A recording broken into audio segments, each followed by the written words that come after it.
your compression shorts are making your nuts shrink. And here's what you can do about it.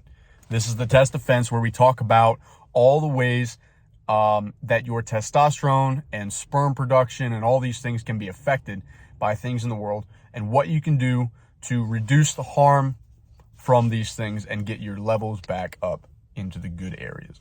So today we're talking about specifically polyester underwear and how it is affecting your testicles.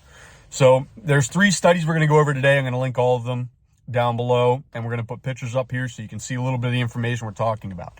In the first study done, I think it was in 1993, on 24 dogs. So they took these dogs, they had 3 groups of them. They had a polyester underwear group, they put underwear on dogs, a cotton underwear group, and then a control group with no underwear. And they studied them over the course of a couple years.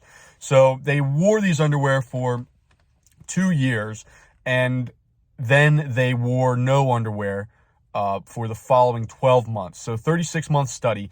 In the first 24 months of the study, at the conclusion of that, they found that the polyester underwear group had a reduction in testicular size and a reduction in mobility and sperm counts.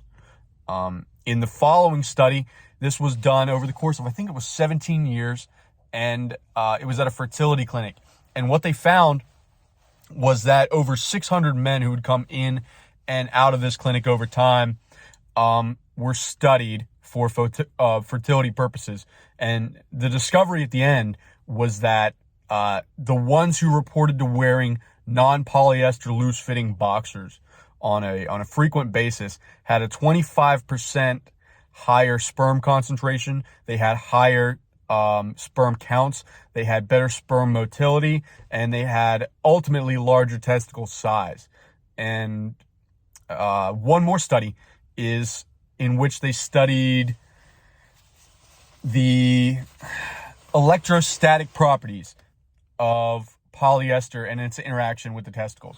And what they found, I think they studied only 12 men, but they had them wear like a strap kind of thing, like I'm assuming similar to like a thong, but it was made out of polyester.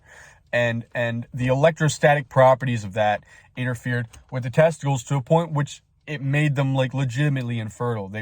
I think they were having these men engage in intercourse with women who were on birth control for the first part of the study and then off birth control. And the result was the same whether they were on or off birth control. By the time that the polyester underwear these guys were wearing on a daily basis had taken effect on their testicles, they were essentially rendered infertile. Now, the good thing about all of these studies is that they are all reversible, okay?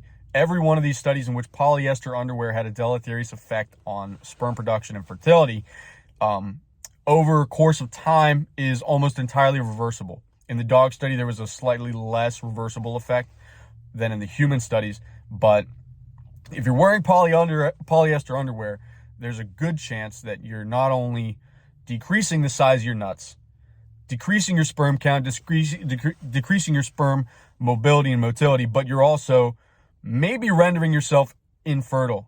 So it's something to consider.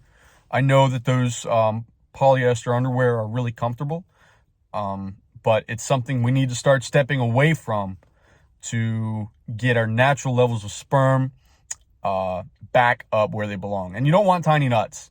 Nobody wants tiny nuts. So if you enjoyed this and appreciated any of the information, if you have any comments or questions, don't be afraid to subscribe. Put some information down in the comments. If there's something else that you think you'd like to hear about in the future, any topic that you may think is interfering with your health, testosterone, or sperm production, leave it down there and we will get to it. So thanks again, guys. Have a good one.